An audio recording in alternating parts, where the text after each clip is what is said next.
What's up, and welcome to Nighttime at the Nerd Bar. We're going live for 75. It's episode 75. And we have a rhyme, and it's amazing. Yay! Get a round of applause. The biggest Monday energy.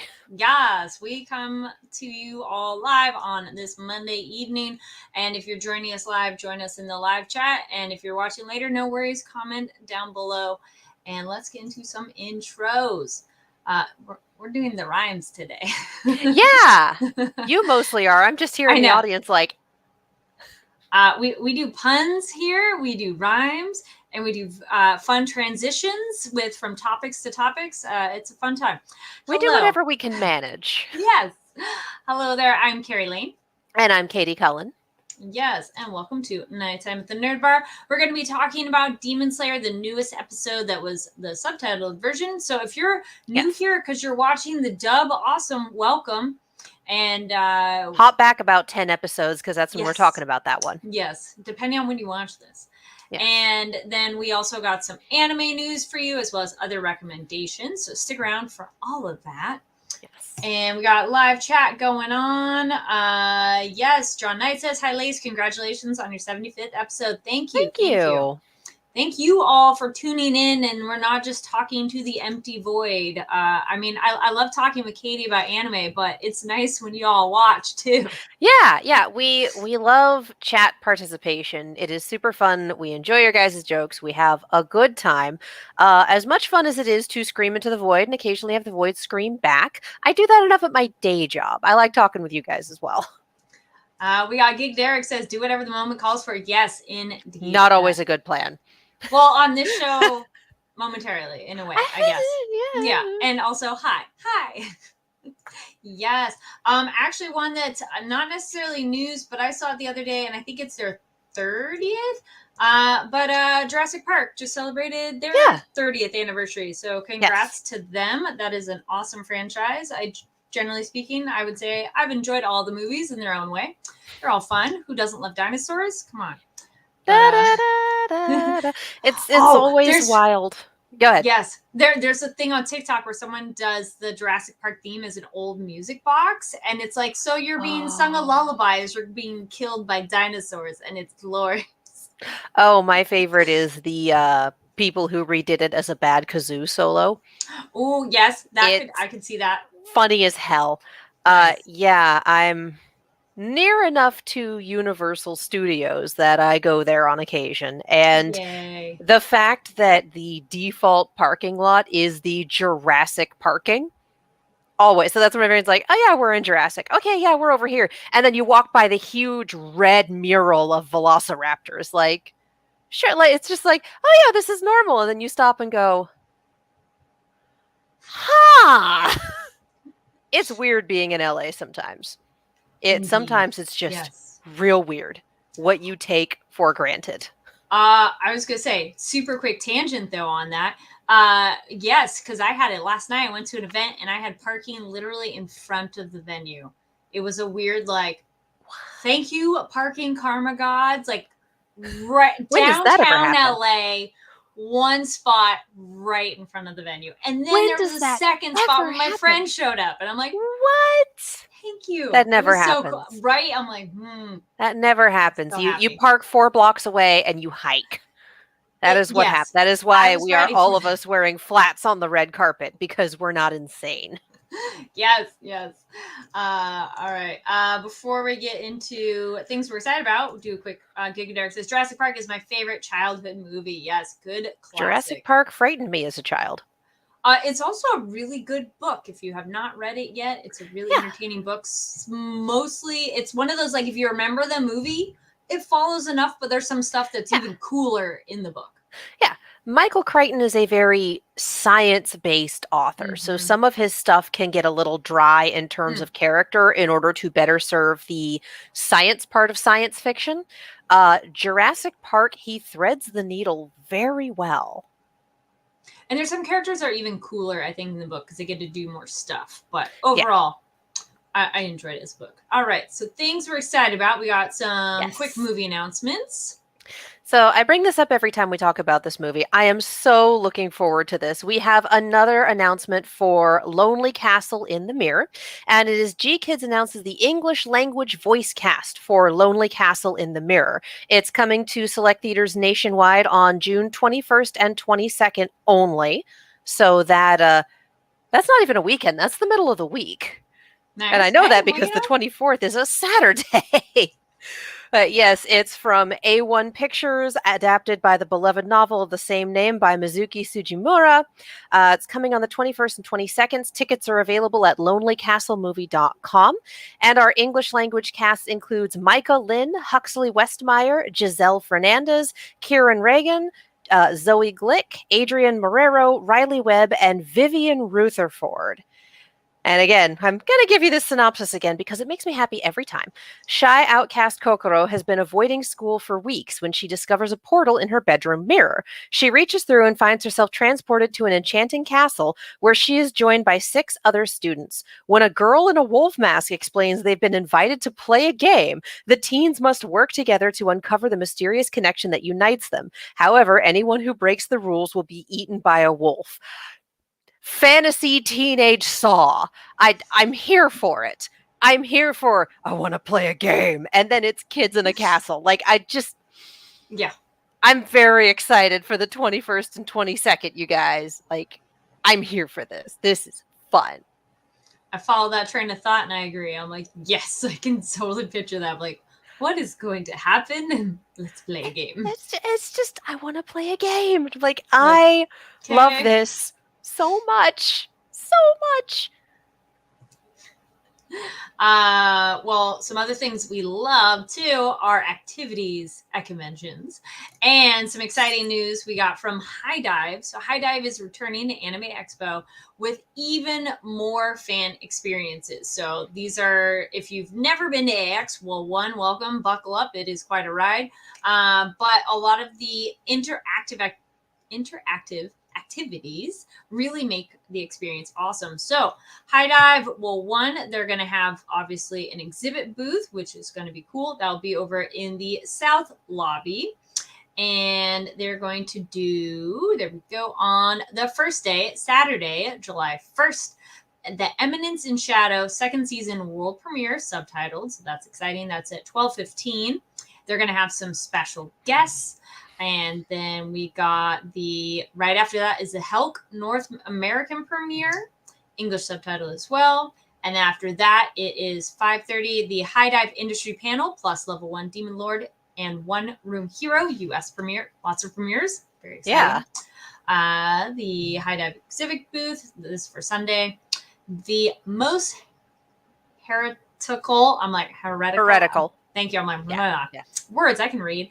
Last Boss Queen from Villainess to Savior, North American premiere.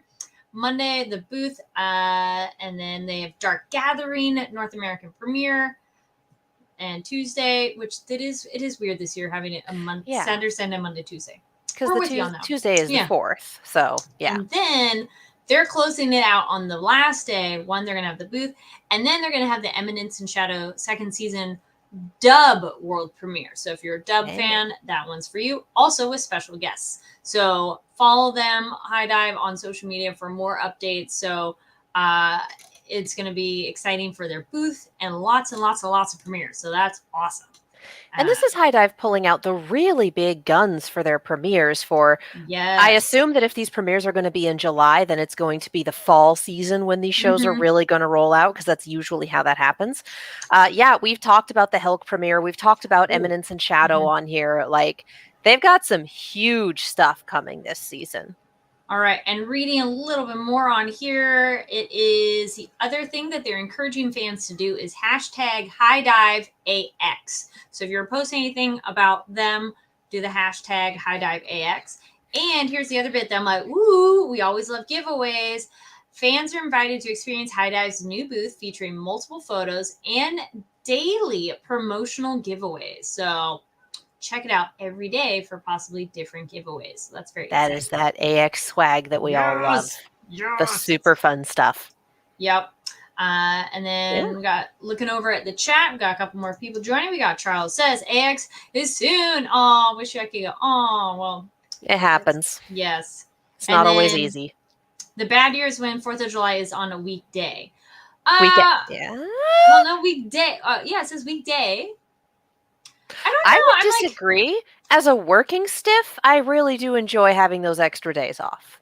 it will be interesting because it's the Monday that will be the weird day for some people because they'll Yeah. have the Tuesday off. But I think it's interesting because normally it's I'm all, wait, hold on. I'm like, Normally it's like Wednesday, Thursday, Friday, Wednesday being the day zero.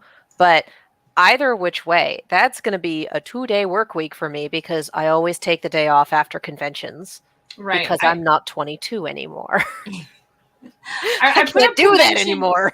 news, but this is pseudo convention tangent because Yeah. I'm like, yeah, just because I'm like, oh, this is Yeah. a good, interesting discussion thing. Because yeah, that I've been going to AX, and we both have been going for many, many years. Mhm. It's interesting to have the weekend first because normally when it's the weekdays first, those are the slower days, and then it gets Yeah. busier. So now it feels like it's going to be a flip flop. It'll be busy at the beginning and then quiet down. Because usually your day 3 is your crazy day and your day 3 is Saturday. Day 3 is Monday. Yeah. Like, this is weird. Yes. I don't mind it. I find it I don't mind it. interesting. Yeah. And I will be very interested to see whether all of the big parties are still like Friday, Saturday night, day 0 and day 1, respectively. Yeah. Are they I going to don't party know. it up on the Sunday night or even the Monday night? Good I question. would imagine they would because they'd have the people in town for it. It's still a holiday weekend. You still have people attending from out of town. Like, it would make sense to have that fairly captive audience at your parties, especially since you have 2 days where they're not going to have as much pulling them away. They'll have 4th of July spectacle for the last day, but they won't necessarily have like the Saturday night stuff will be day 1. What are they going to do on a Monday? Yeah. Well, we'll have to wait and see. Yeah, it'll be interesting. Indeed. Let's get back to and then other things we're excited about, and then related to a certain something we're watching. Demon Slayer. Demon Slayer is once again, Crunchyroll is pulling out all the stops. We are having a grand old time. Demon Slayer Kimetsu no Yaiba takes over New York's Times Square on June 17th, that is this coming Saturday, to celebrate the Swordsmith Village arc finale. So for those of you who saw the One Piece one, it's looking like we are getting much the same. Crunchyroll, Aniplex of America, Aniplex Incorporated are bringing the global hit anime series Demon Slayer Kimetsu no Yaiba to New York City's Times Square to delight fans and stun spectators with an epic celebration of the Swordsmith Village arc finale that will be available to stream on Crunchyroll on June 18th. So this is Saturday, June 17th at 9 p.m. Eastern, or whenever the sun sets, until 10 p.m. Eastern in Times Square. If you go to Crunchyroll's Instagram, there will be live viewing of that. And it's going to be fun, you guys. It's going to be fun. For those of you who've been to New York, who've seen Times Square, you've probably seen footage of like that 3D billboard they have where whatever's in there looks like it's breaking out. Cannot wait to see what they do with that, what they do with the billboard setups, what they just, I miss New York. I miss New York. And I cannot wait to see what Crunchyroll does with this setup. It's going to be beautiful. I'm excited for that as well. I'm like, me too. I'm like, I miss New York. It's a very fun place to visit. And excited for Demon Slayer being shown to the masses that way. That's like, yeah. People walking by going, what? Like, yeah, it's like, oh yeah, Saturday night in this Times Square. What is happening? It's like, just roll with it. Just roll with it. Just roll. Yes. All right. I was gonna say quick shout out way back when Winona Earp did a takeover at Times Square, and that was pretty awesome as well. I was like, go anime and other sci-fi alternative shows, like getting out there. Yes. And then let's get into, speaking of Demon Slayer, we got more Demon Slayer, which is another one of those that like, and just you're like, but I knew because I'm on no, we have to wait for him to get the sword to do the final blow. Like that's, we might not be. Yeah. Like, it feels like we should. It feels like it's put there, but I don't know. I'm hoping we have an extended episode next week because it feels like there's too much to Yeah. wrap up in just 22 minutes. Like I feel like we need an Yes. extended episode, especially if we're going to take Chekhov's 300-year-old sword and do Yeah. something with it. We had an extended one at the beginning. Let's bookend it. Yeah. I do have to say, my roommate and I watching this episode, we spent the entire time just being completely feral. Just completely feral. I don't know what set it off. I don't know why we brought that particular energy into this episode, but 2 minutes in and we were already just losing our damn minds in the best way. Our love Hashira is a dyed-in-the-wool shonen protagonist. She's stronger than other people just because she eats a lot. She's very into like protecting people and cares about people. It's like she is a shonen protagonist. That is what this is. Like this is straight up shonen protagonist energy. That is what she is serving. We got Giga If she were a guy, she would have lost her shirt in that blast. Well, she partially did. Yeah. Giga Derek goes, next episode is supposed to be an hour or so. Okay, cool. Yeah, awesome. I was like, this would be way too quick. And also, just for anybody who's like, wait, Overwatch, we will be talking about that after. So stay tuned. Remember when I said there was none last week? Yeah, we got a brief announcement. So stick around. Yeah, no, I liked her little pop. And can we also appreciate, I love that she is a strong woman who has curves and a body, and she's not this like stick figure little tiny lady, which nothing wrong with that, you know, but it is nice to see that also, and not that she's even that big, but like it's nice to see that variety of a body and just like she's so cool.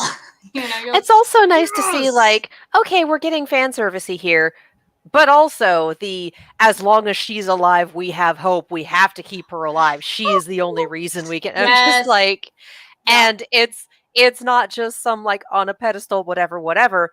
She's a Hashira for a damn reason. Yes, like she's passed out, and they're like, I love the different reactions. She's so cool. Wait, she did that, and it's kind of like, oh, so just their different enjoyment of just how amazing she is. I also, we're all there with all of them. We're like, I mean, the ribbon dancer sword, absolutely incredible. Yeah, just so good.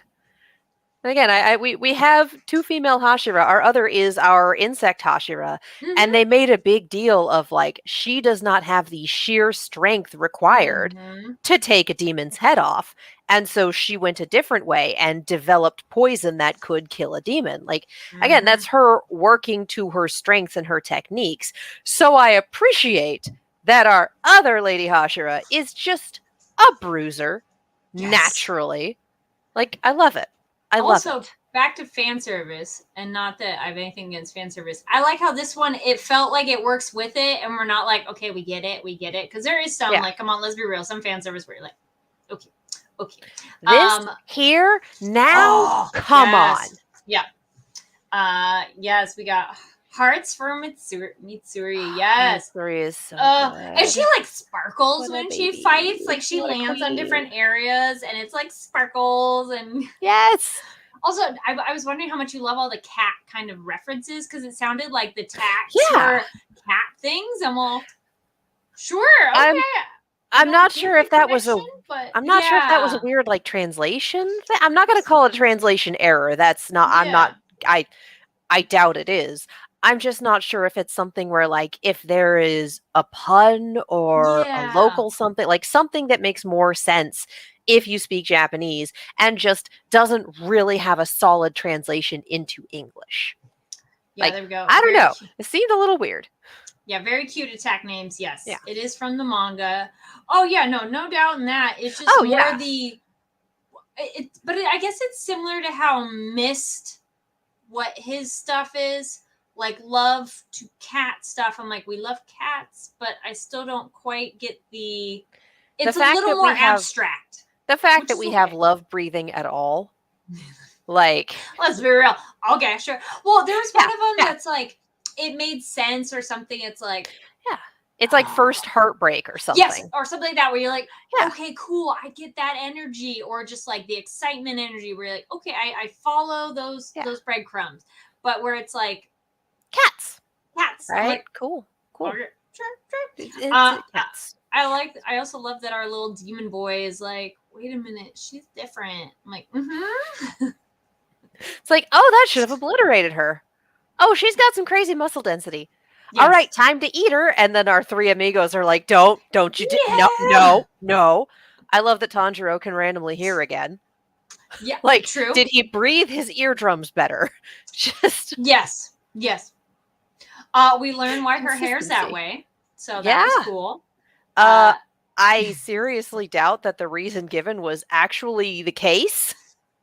I don't think Sakuramochi changes your hair colors. Well, she ate so much of it. No. Sure. No, her hair is that way because she's a shonen protagonist. Oh yeah. Like any other anime, she'd be the main character.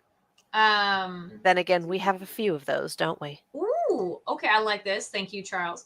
They didn't say this in the anime, but Mitsuri trained under Rengoku, but couldn't handle fire breathing, so she developed love breathing. Okay, so she's even more bamf that she just like, I can't do that one. I'm gonna make my own. I'm like, yeah. I'm wondering if that won't come up maybe next episode, maybe. Because again, and I said this last week, Rengoku's fingerprints are everywhere in this anime. It's God, the last time I saw a show take an early character death and weave it this well into the narrative, it was Transformers Prime. That was years ago. And the other thing, it was, and then we got the verification. So no, it's not her sister. It was her saying bye to her previous self, which we're using the word love a lot. I love that. And I love her being true to herself of, I can't do this, of lie about who I am. I'm like, yes. And then finding her chosen family and was chosen family with supportive parents. Like her parents were totally on board, totally kind. Even her dad's like, it's cool, live here forever. Her family's alive. Her family's good to go. Her family's supporting her decisions. We had a tiny child arm wrestle a sumo wrestler and win.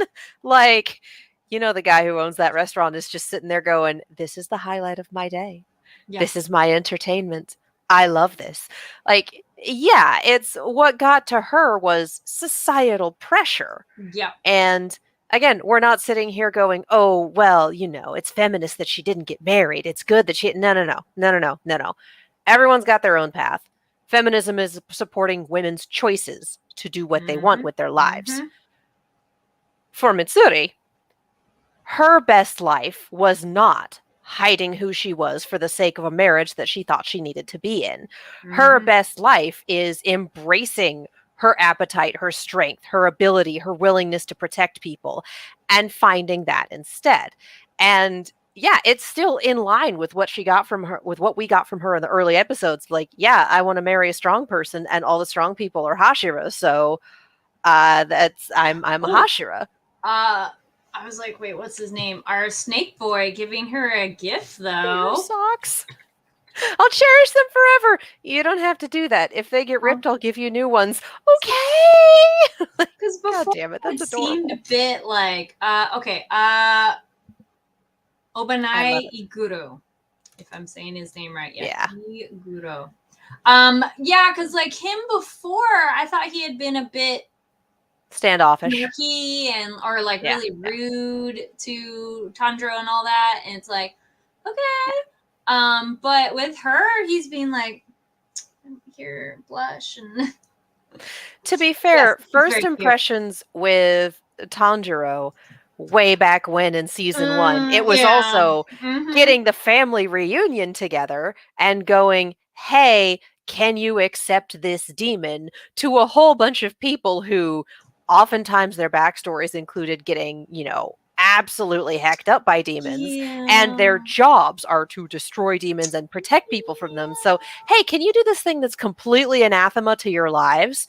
Can we really blame them all for going, no? Like, even Rengoku was like, nah. And it took the train for him to go, well, actually, nah, she's good. She's good.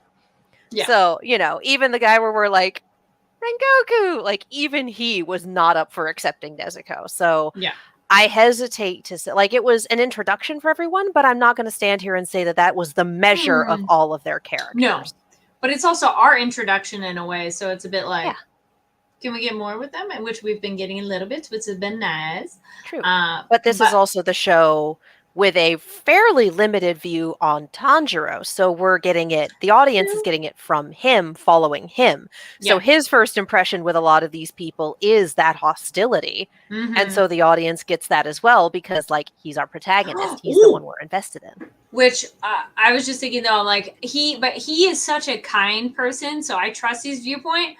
But, dude, when he was yelling at the little demon running away and, like, was essentially swearing, I'm like, oh, he is mad. And I mean, absolutely justified. I just really like seeing our pure boy being like, fuck off kind of energy. I'm like, yeah. He is 1,000% done with all of this. He was supposed to be on vacation and now people are dying and his foot is completely screwed up and he's gonna have to recover for months again. He was just trying to relax. He came out here to have a good time, and he's feeling so attacked right now. And then a little throwback here. Charles says some incredible animation again when Mitsuri was gliding around fighting. Oh yeah. Gorgeous. Beautiful. Gorgeous. I love the ribbon dancing. Can I just say, Mitsuri and Rengoku would have been a fucking amazing power couple. Oh yes. Please imagine that power couple through the roof.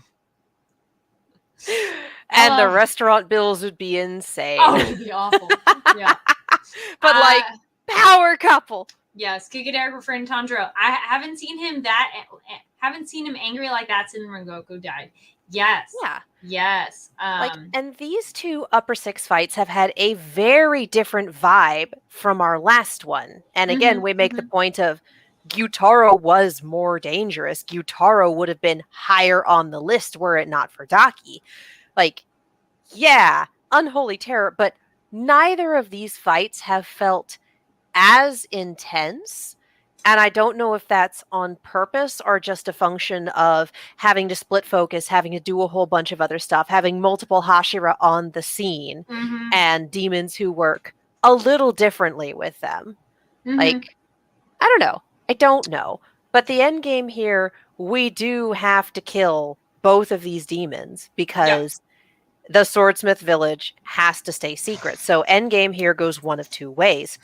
Either we kill the demons, the location remains a secret and we can keep going, or our surviving demon either gets out or gets the information out and a massive blow is dealt to the Demon Slayer Corps. Like, you either stay the course or you catapult us into endgame. So just the way that I'm looking at things, I do think that, and the other thing is, we either lose an upper demon or we lose a Hashira. We don't go back and forth on this. It is one or the other, sometimes both, or potentially both. It's never been both, but we got real close last season. But yeah, so I don't see our demon winning. I just don't. With the way the pieces are. But I still want to see how it goes down. Kind of thing. Like, that's when you know it's a good story that you go, I think it's going to go this way. I just want to see how all those pieces fit together. Like the Akaza fight, who knows? Like, watching that and going, this came right the fuck out of nowhere. This was not set up. Anything could happen right now. Oh God. The Gyutaro fight was a 1-2 punch and straight up terrifying. Yeah. But you knew that he had to die or everyone else would because he was not the type to retreat. Yeah. And then we have this. We also got a little baby touch of our demon's tragic backstory, which makes me think he's about to shuffle off this mortal coil. Well, rewinding back, Charles points out, Tanjiro is not going to let Henkengu throw himself a pity party. No, not this guy. And then I like this take. Charles says, it feels like a natural progression from the train arc. Hashira dies. Entertainment District, Hashira is injured and retires. Swordsmith arc, Hashira is in decent shape right now. So, I mean, we kind of need to take Nezuko. Lost to Hashira last season. He didn't die. Not dead. But he did retire. So we do still need to get Nezuko to Muichiro to burn the poison out. Yes. Oh my gosh. Every little time I've seen right now. Even the intro, I'm like, yo, when is this going to happen that we go, hey, by the way, we addressed this last season. Has this message gone up the chain at all? I don't think so. So come on. Yeah, no. Well, but also because our sound Hashira just shuffled off stage left and probably just, threw in his retirement and absolutely left. Yep. So if we have, again, surviving Hashira here, especially Muichiro would be one like, do they know? Do they know? Mm-hmm. This is important. Do they know? Maybe that'd be interesting. Maybe if once he finds out, he'll be like, hello, this is kind of important. So we'll see. I don't know if we're going to go that direction. I would imagine we would. Because It'll be a while. We're also putting our pieces in place for Endgame here. Mm-hmm. Because we have Tanjiro, who may or may not be descended from the swordsman. His dad and whatnot were friends. We have Muichiro, who is very explicitly descended from the swordsman. And we have animation shorthand telling us that Mitsuri is as well. Well, that she got the mark. They mentioned the demon branding or demon mark, and I'm like, oh, that's a different look on it than what we had thought ourselves. That because he wasn't the demon seeing the mark didn't say like, oh, that's the swordsmith line. He had like, that's a demon mark something, and you're like, oh. I don't know if he would know it as the swordsman line. No, but whereas the Demon Slayer Corps. I mean, the other side of this is we're all pretty damn sure that same swordsman is also upper one. So yeah, well, and then they're interesting. They're different spots. So we have here, and then now. I mean, it's still obviously around here, but I have not looked yet. I'll keep you surprised. No spoilers. Don't say anything. I wait until it's ready and then I'll watch it. Yeah, when it shows up on Crunchyroll. Yeah. Anything else? Because I was like, oh yeah, that was exciting to see her mark show up too. That she goes, ooh, I was holding back. Not anymore. Yeah, and I mean, on the one hand, there's a part of me that's like, we're getting back into the bloodlines thing. I'm not sure how I feel about this because we had a Hashira who died and a Hashira who had an extremely rough time, neither of which were part of this bloodline. And then we have two Hashira who are moisturized in their lane, thriving, etc. And they're both part of this bloodline. So again, I worry about that stratification of the Saiyans are here and everyone else is just trying. I don't like shonen power creep, but we'll see. We'll see how it goes. I don't think we as an audience have all the pieces yet, and if you're a manga reader, do not tell us. So yeah, we'll just see. Charles and also confirms next episode's last one for this chunk, maybe 50 to 55 minutes, and then we sandwich it with 2 extra large episodes. Yep. Let's go. Gig Jericho's mentioning the titles at the end of the episode. Oh, that's right. I know, but then I replied in the chat. I was like, I already forgot too. I'm like, oh, okay, cool. And it's one of those cash dump real quick because I'm like, I don't need to know yet. It's cool. I love the end credit things. Those are always entertaining. But the la la la la, moving on. It's okay. Can we talk about the fact that we got the whole party in the Taisho era secret, eating Sakura mochi? Mm-hmm. That was just so heckin' cute. Yes. And let's be real, our angry demon boy is adopted at this point. And he is crushing on her a little bit too. I like how blushed he was getting too. Oh yeah. Yeah. Well, I mean, who wouldn't be? But yes, he is part of the family. Also, Tanjiro at this point, like, he's friend coded. He's mine. Dibs. We're taking him into the fold along with everyone else. He's mine. Yes, we've brought him under my wing. He's part of the. When he was eating the other demon of that's a power up. Absolutely thing, insane. Okay, I think absolutely insane. It might have been mentioned before, but it's one of those. Oh, okay, reminder / flashback of we saw that he ate stuff. Like, yeah, okay, just cool. My dude has demon blood? Question mark?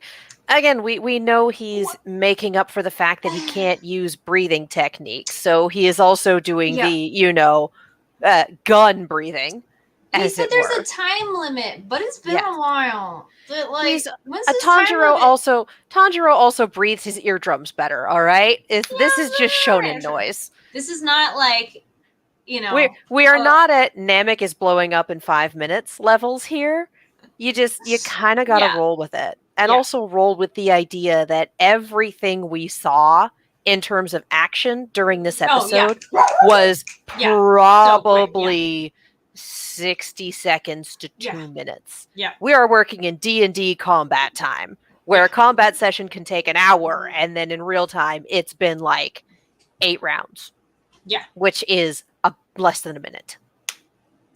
That's okay. I'm here for the long fights, and I want to see more. Oh, yeah. Yeah. Anything else in that episode? We just had our Mitsuri being that the vamp that she is, so... That little sprinkling of backstory, and I'm sure that we will get a fuller backstory, because they do not give us a sprinkling if they don't plan on giving us more. And I'm very, very happy that our pot snake did not get a backstory. I whole ass did not care. Don't care about that guy's backstory. Gigadare says, can Genya use blood demon arts? No, I think that was the thing you said. He can't. And then I think that's why we don't know how he is the way he is exactly and how it functions and everything. Yeah.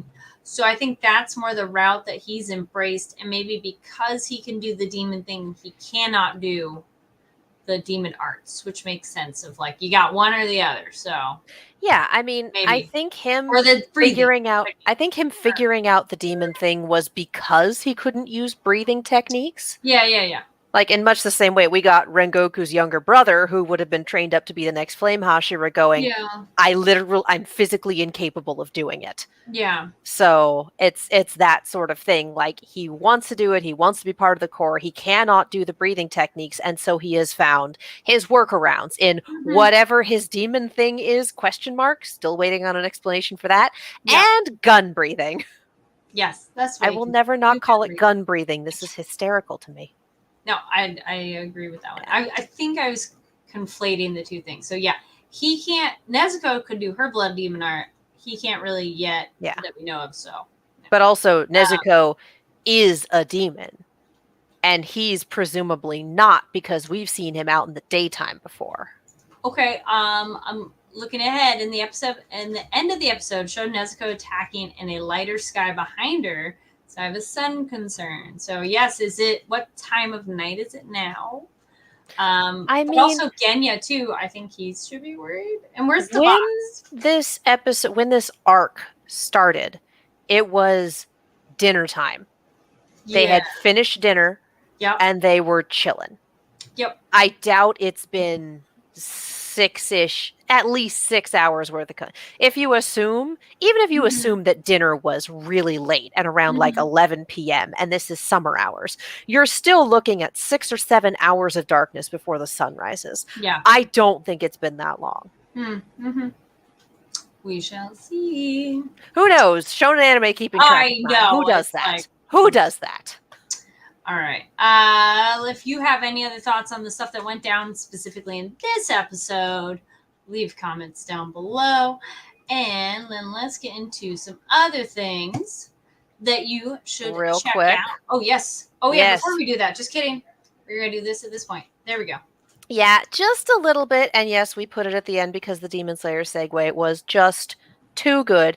A reminder that the Mid-Season Madness tournament is this week and that the hours are going to be a little different from what they normally are if you usually watch it on Pacific time. It is streaming on YouTube from June 15th through the 17th. The first matches are on June 15th and will be the Florida Mayhem and the Hongshou Spark starting at 6:30 p.m. Pacific, followed by the Boston Uprising and the Houston Outlaws at 8 p.m. Pacific. And then we have winners matches against Santa Rain and the Soul Infernal at 9:30 and 11 p.m. respectively. So again, because this is being held in Seoul, the time zones are a little different for our stateside times, but watch through this tournament. Make sure to turn your bracket in before the 15th because that is the cutoff date. And yeah, go Outlaws.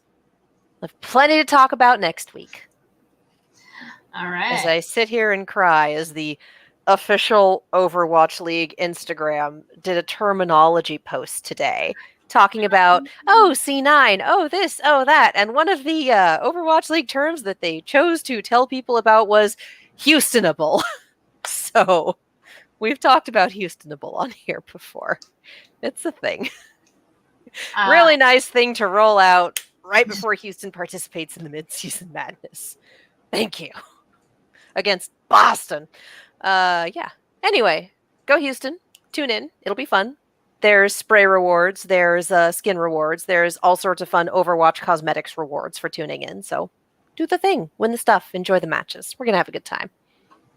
All right. Yep, Giga Derek says, saw the Houstonable. I saw your post. Yeah, yes, because I shared Houstonable to my feed because I can at least have a sense of humor about being a fan of a team that only just got good. Like, as I've said before, being an Outlaws fan is never boring. For better or for worse, there's always something. We moved past that moment, but I was going to say, when you said something like cry, I'm like, well, speaking of crying, no, and in a good way. So now I've finished the seasons of the new season of Queer Eye. Absolutely still love the show. It's amazing.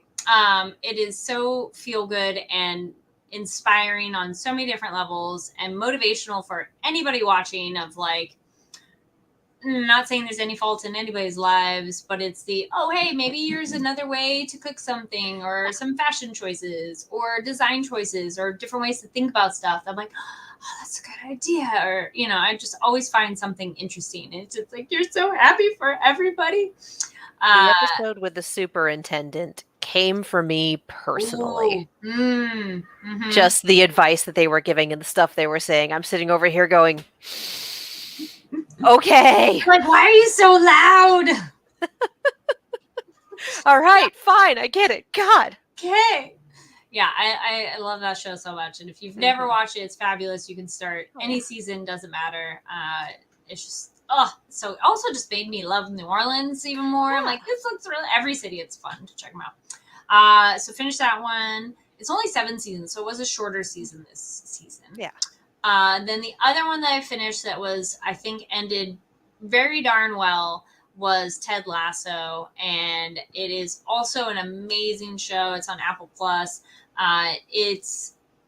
They do some wrap things up at the end that were problems before, and how they do it is great because there was one plot line that I'm just sitting there like, I don't know how you're gonna wrap this up because like, and they finally have a moment where I'm like, okay, that was a good way to how that all tied in, and because otherwise you'd be sitting there going, But yeah, just how it's funny, it's feel good. Also, you know, even if you're not into sports, it's not really it's a sports show, but not really about sports like anime. You know, it's like yeah, it's a sports anime, but it's a lot more about the team and you know all that stuff. So highly recommend Ted Lasso. Looking over the chat here, but yeah, so that's my 2 that I'd recommend. Geek Derek says travel through some smog to see Across the Spider-Verse last Wednesday. Amazing. Yes. Oh my God, yes. Spider-Verse, very, very good. And it's a very fun thing to follow animators on Twitter and Tumblr and then hear them talking about all of the new software Yes. that went in, everything they do, like Hobie. Everything Hobie. They had to invent software for their animations for Hobie. And the fact that different aspects of his character move on different beats to really give it that beautiful disjointed look that it's got. Absolutely incredible. Spider-Verse is a work of art. And again, shoe in for best animated, and I will fight people if it's not at least nominated for best. And again, I live in LA. I can fight people. Probably not the best plan, but I can. Yeah. For the most part, again, content has mostly just been Tears of the Kingdom because it's incredible. We are two temples in, and it's absolutely buck wild. The boss fight designs have been very reminiscent of like Super Nintendo Link to the Past, Legend of Zelda. It's just, oh my god, they're so good. They're so good. It's so good to be getting back to these particular roots. The fun and terrible part about talking about an open world game is because it's open world, everyone's path is different, and you can't guarantee that you're not going to spoil something by talking about what you've already accomplished. So we're not going to talk in detail about that. The new media that I did see this week is I trundled out on Thursday night to go see Transformers Rise of the Beasts. It was good. It was fun. It wasn't as good as Bumblebee, but Bumblebee is hands down the best movie in the franchise, and that is Travis Knight working his magic, and Travis Knight did not work on this movie. It did feel a little bit like I went to see it with my roommate, of course, because we are the Transformers humans, and talking about it afterwards, and she pointed out that it felt like there was maybe 30 minutes left on the cutting room floor somewhere, possibly a little more time for some character development for some people, possibly a little more time for, character development for the ones we know. That said, it was incredibly well done. You can always kind of tell how much a Transformers movie understands by one, how well they do the human characters, and two, what the transformations look like. The Bay movies kind of had issues where the transformations got so weird you couldn't actually really tell what was happening. Whereas for Bumblebee and for the ones in this movie, you can see like, okay, this part slides here, this moves this way, this goes around like this. Like you can actually see how it would work as opposed to they're a car, now they're humanoid. Magic. So it's good to get a little bit of that nitty-gritty in the Transformers franchise. And also these are my new favorite human characters. Both of them. They're fantastic. I love them. This movie was such a blast. Like it definitely had a few characters where we needed more lines, we needed more character development, but it also had aspects that were straight up amazing. So if you are a fan of Transformers, you will enjoy Rise of the Beasts. If you watched Beast Wars back in the day, you will enjoy Rise of the Beasts. Like, it's a bit of a nostalgia bomb, and it's also a very solidly done Transformers movie. And given some of the stuff we've had in this franchise, a solidly done movie is not always a given. So it's really nice to have this. Like, this was fun. It was not perfect, and I did not expect it to be, but it was fun. Giga Eric says, I'll see that movie this coming Wednesday. Beast Wars intensifies. Beast Wars intensifies. Yeah. All right.